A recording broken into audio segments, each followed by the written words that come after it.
காலை வணக்கம். நல்லவர் நம்மோடு. பிரியமானவர்களே, டத்தாரான் வாலா குபாருவிலிருந்து இந்த ஒரு பதிவு. ஒரு பிலி கிரஹாம் என்கிற உலகத்தில் மிக சிறந்த தெய்வ ஊழியத்தை செய்து கொண்டிருந்த ஒரு ஊழியர். அவருடைய ஊழியங்கள் ஐக்கிய அமெரிக்கா நாடுகளில் மிகவும் பிரபலமான ஊழியம். அவர் ஒரு நாள் கப்பல் பயணத்தில் போகும்படியாக கடந்து போகிறாரு.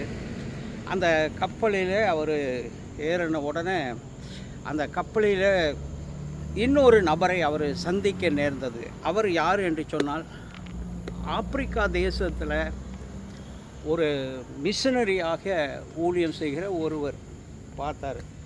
2 பேரும் பேச ஆரம்பித்தார்கள். ஒரு இடத்துல அமர்ந்து 2 பேருமே பேச ஆரம்பித்த பொழுது, அந்த ஆப்பிரிக்காவில் ஊழியம் செய்கிற அந்த மிஷனரி பிலி கிரஹாமை பார்த்து அவர் சொல்கிறாரு, ஆப்பிரிக்கா தேசத்தில் நான் போனதிலிருந்து தான் ஒரு பெரிய எழுப்புதல் வந்தது.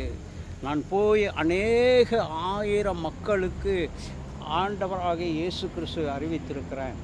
அங்கே நான் போன உடனே நிறைய அற்புதம் நடந்துச்சு. நிறையா பேர் சுகம் பெற்றாங்க. நிறையா பேர் பிசாசின் பிடியிலிருந்து விடுதலை பெற்றாங்க. நிறையா பேர் ஆண்டவரை சொந்த கடவுளாக ஏற்றுக்கொண்டாங்க.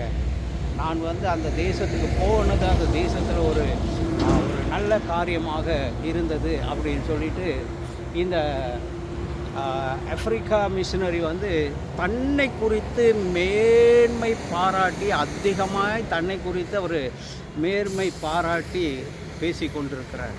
நான் போனேன் இப்படி நடந்துச்சு, நான் போனேன் அப்படி நடந்துச்சு, நான் போனேன் இது நடந்துச்சு அப்படி சொல்லிட்டு தன்னை குறித்து அதிகமான மேன்மை பாராட்டுதலை கொடுத்து அவர் மேன்மை பாராட்டி கொண்டிருந்தார். அப்புறமான தேவனுடைய பிள்ளைய அவர் ஒவ்வொரு முறையும் பேசுகிற எல்லா காரியத்தையும் பிலி கிரஹாம் பார்த்து அவர் அப்படியே தலையை மட்டும் ஆட்டிக்கொண்டு சிறிய புன்முறுவல் போட்டுக்கொண்டு அவர் அப்படியே பேசிக்கொண்டே இருந்தார். இவர் சொல்கிறாரு, ஆப்பிரிக்கா தேசத்தில் கிறிஸ்துவம் உருவானதற்கு, அங்கே விடுதலை கிடைத்ததுக்கு எல்லாத்துக்கும் நான் தான் காரணம் அப்படின்னு சொல்லிட்டு அந்த அந்த அந்த அந்த அந்த ஆப்பிரிக்கா மிஷனரி ரொம்ப தன்னை குறித்து பெருமை பாராட்டி கொண்டு பேசிக்கொண்டே இருந்தார். பிலி கிரஹாம் ஒரு வார்த்தை கூட அவர் தன்னை குறித்து பேசாமல் அப்படியே அமைதியாகவே இருந்தார். மிகவும் பிரசித்தி பெற்ற ஒரு ஊழியர். நான் ரொம்ப அமைதியாக எதுவுமே பேசாமல் இருந்தார். அவங்களுடைய பயணம் நிறைவடைகிற ஒரு கட்டம் வந்தது. அவர்கள் அந்த பயணத்தை நிறைவடையக்கூடிய ஒரு இடம் வந்தது. அப்போ அந்த ஆப்பிரிக்கா மிஷனரி பிலி கிரஹாமை பார்த்து ஒரு வார்த்தை கேட்குறாரு, நான் உங்களுக்காக ஜெபிக்கணும்னு என் மனதில் தோணுது, உங்களுக்காக ஜெபிக்கட்டுமா அப்படின்னு கேட்ட பொழுது, அதற்கு பிலி கிரஹாம் சொல்கிறாரு, எனக்காக என் வாழ்நாள் முழுவதும் இயேசுவை சுமக்கிற கழுதையாக நான் இருக்கணும் அப்படின்னு சொல்லி ஜெபம் பண்ணுங்க.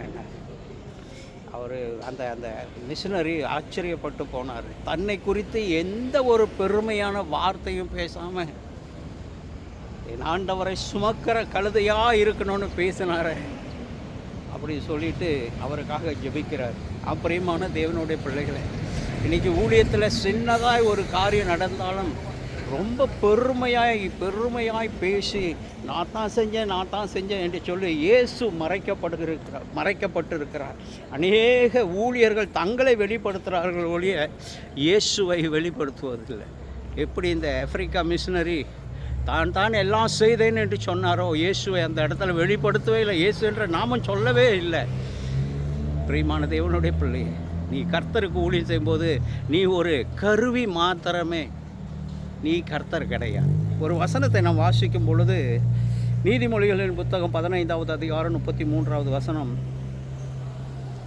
மேன்மைக்கு முன்னானது தாழ்மை. ஜெப செய்வோமா? நல்ல பிதாவே, உம்மை நன்றியோடு கூட சோதரிக்கிறோம். இதோ உலக புகழ்பெற்ற பில்லி கிரஹாம் ஆண்டவரே, ஒரு வார்த்தை கூட தன்னை குறித்து பேசாமல் நான் இயேசுவுக்கு ஒரு கழுதையைப் போல சுமக்கிறவரைப் போல இருக்க வேண்டும் என்று சொன்னதை பார்க்கும் பொழுது அவருடைய தாழ்மைக்கு ஆண்டவரை உம்மை சோதரிக்கிறோம். இயேசு நாமத்தில் ஜெபிக்கிறோம் நல்ல பிதாவே. ஆமென், ஆமென், ஆமென்.